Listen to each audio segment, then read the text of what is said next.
তিনিদিনীয়া কাৰ্যসূচীৰে উদযাপন হ'ব বাহা উৎসৱ। প্ৰথম দিনা জাহেৰ দাব অৰ্থাৎ জাহেৰ স্থানখন সজাই পৰাই তোলা হ'ব। দ্বিতীয় দিনা জাহেৰ পূজা শাল গছৰ ফুলেৰে পূজা কৰা হয় আৰু তৃতীয় দিনা বাহা বা পানীৰে খেলে।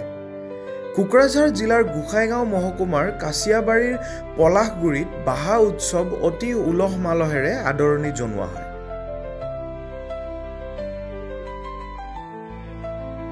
চাওতালসকলৰ বাহা পৰৱ হ'ল বসন্তক আদৰাৰ উৎসৱ।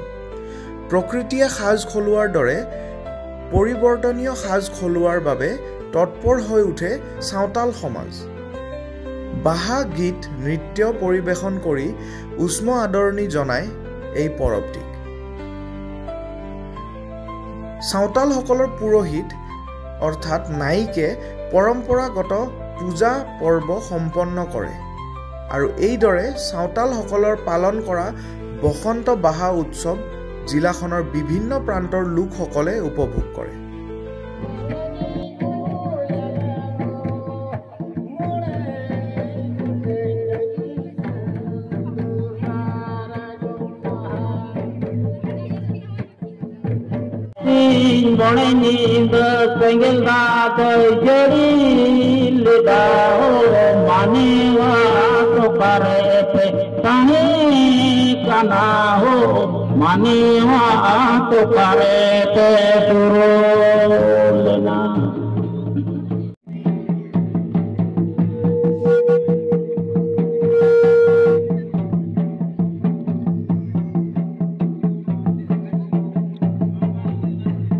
Ente apure neuta pedaku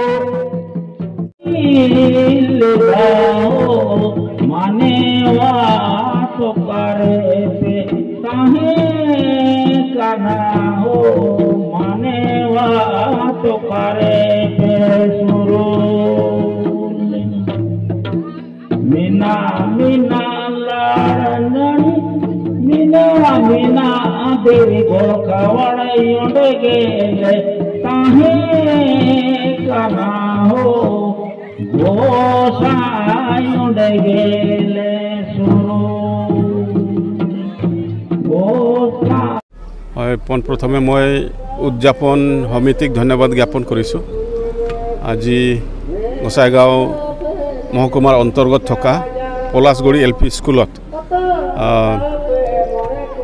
Saotal সমাজ ৰুখীয়া বাইচিৰ সৌজন্যত আজি বাহা পৰৱ আদৰণি সভা এখেতসকলে পাতিছে আৰু ইয়াত মোকো আলহী হিচাপত অতিথি হিচাপত মাতি মই নথৈ আনন্দিত, কিয়নো বাহা পৰৱখন হ'ল চাওতালসকলৰ এটা ডাঙৰ উৎসৱ আৰু এই উৎসৱৰ দ্বাৰা চাওতাল সমাজৰ বহু কলা কৃষ্টিৰ মাজতে বহু তেনেধৰণৰ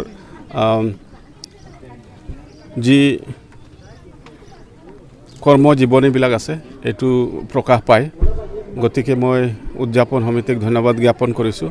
সকলো চাওতালসকলে এই পৰৱখন মনা উচিত, কিয়নো এইটো জাতিৰ এটা ডাঙৰ পৰৱ হয়, উৎসৱ হয় আৰু অহা 13, 14, 15 এই তিনিদিনীয়া এটা বাহা পৰৱ উদযাপন হ'ব গোটেই চাওতাল সমাজত। চাওতাল জাতিয়ে এইটো পৰম্পৰাগতভাৱে এইটো মানি আহিছে আৰু মানি চলিব, ভৱিষ্যতৰ দিনতো চলি থাকিব। মই সকলোকে শুভেচ্ছা জ্ঞাপন কৰিছোঁ যাতে এই পৰৱখন এই উৎসৱখন সুচাৰুৰূপে ভালে ভালে যাতে পাৰ হৈ যায় তাকে কামনা কৰিছোঁ। নমস্কাৰ জনাইছোঁ সকলো নিউজ মিডিয়া সকলো বন্ধুলৈ। কাৰণ আজি হৈছে আমাৰ পলাশবাৰীত বা পলাশগুৰি যিটো অঞ্চল কাছিয়াবাৰী, আমাৰ এটা সুন্দৰ পৰিৱেশ, আদিবাসী সমাজৰ এক বাহা পৰৱ আদৰিছে, যিটো আদৰণি যিটো উৎসৱ, এই আদৰণি উৎসৱত ইমান যে সুন্দৰ পৰিৱেশ আজি পালোঁ এই পলাশগুৰি এৰিয়াত, মই উৎফুল্লিত হৈছোঁ। সমাজৰ যি মানুহ ওলাই আহি যিটো বাহা পৰৱৰ যিটো উদযাপনৰ যিটো প্ৰস্তুতি মই অশেষ ভাল লাগিল আৰু সমাজখনৰ তেনেকৈ যদি আমি মিলাপ্ৰীতি থাকিব পাৰোঁ নিশ্চয় মই ভাবিছোঁ আমাৰ জাতি আৰু ধৰ্ম আৰু বিভিন্ন সংগঠনৰ যি ব্যক্তিসকলে এনেকৈ যদি মিলা প্ৰীতিৰে আমি নিজৰ ধৰ্ম ৰক্ষাৰ স্বাৰ্থত জাতিটো ৰক্ষাৰ স্বাৰ্থত যদি আমি প্ৰগ্ৰাম কৰি থাকোঁ নিশ্চয় আমি শান্তি আমি পাই যাম ইয়া হ'ল আমাৰ শান্তিৰ বিটিয়াৰ ইয়া হ'ল আমাৰ শান্তিৰ অসম আৰু ভাৰতবৰ্ষৰ আমি অসম অৰ্থাৎ বিটিয়াৰ সমাজ বিটিয়াৰখনৰ যি বাসিন্দা আমি শান্তিৰে জীয়াই থকাৰ এক বাতাবৰণ আমি আপোনালোকৰ ওচৰলৈ আজি দিবলৈ সক্ষম হৈছোঁ এই ভিতৰুৱা অঞ্চলত যেনেকৈ আমি আজি প্ৰগ্ৰামটো দেখিলোঁ বা যিটো আমাৰ উৎসৱটো দেখিছোঁ সেই উৎসৱটো দেখি মই নিজে উৎফুল্লিত হৈছোঁ এজন সমাজকৰ্মী হিচাপে সকলোলৈ মই আপোনালোকক আন্তৰিক শুভেচ্ছা দিছোঁ আৰু বাহা পৰৱৰ যি উদযাপন যিটো আগতীয়াকৈ যে আমাক এটা পৰিৱেশ দিছে সেই পৰিৱেশটো মই আমাৰ পলাশগুৰি যিটো আদিবাসী সমাজক মই অশেষ ধন্যবাদ জ্ঞাপন কৰিছোঁ ইতিমধ্যে তেখেতসকলে আদৰণি যিটো উৎসৱ এই আদৰণি উৎসৱ কৰিছে আৰু অহা সময়ত নিশ্চয় অহা 13, 14 আৰু 15 তাৰিখৰ যিটো উৎসৱ হ'ব তাৰ কাৰণে মই সকলো আদিবাসী সমাজক শুভেচ্ছা জ্ঞাপন কৰিছোঁ।